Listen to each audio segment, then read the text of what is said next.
Umaga pa lang ay dagsaan na ang mga tao sa Manila Memorial Park sa Parañaque City. Yan ang agenda report ni Andrea Salve. Maagang bumiyahe mula pa Caloocan City si Tatay William. Isa siya sa libu-libong tumungo sa Manila Memorial Park sa Parañaque City ngayong araw para dalawin ang puntod ng kanilang mga yumaong mahal sa buhay. Para kay Tatay William, ito ang kanyang panganay na kapatid na noong nabubuhay pa ay kanya umanong kasangga. Alay niya rito ang bulaklak, kandila at maikling panalangin. Motor lang kasi ako, hirap magsabay sa traffic mamaya eh. Kaya nagahang ko na, yearly na. Yan ang promise ko naman sa kanya. Kapag ka naliligaw po ako dito, nandaan ako dito. Napasyalan ko sila dahil nung buhay pa siya talagang nandun ako sa kanya. Yan ang nagpalaki sa akin.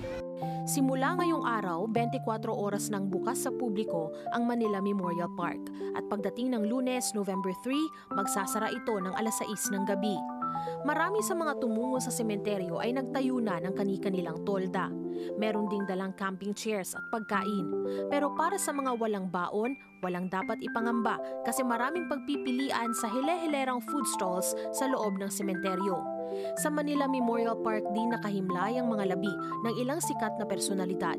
Ang mga puntod ni na dating Pangulong Cory at Noynoy Aquino at dating Senador Ninoy Aquino naalayan na ng mga bulaklak. Hindi rin kalayuan mula rito ang mausoleum ng dating matinee idol na si Rico Yan. Sa pagtaya ng Parañaque City PNP, umaga pa lang ay hindi na bababa sa 18,000 katao ang pumasok sa sementeryo. Dalawa na ang entry lane at ang daloy ng mga sasakyan ay bantay sarado na rin ng traffic enforcers.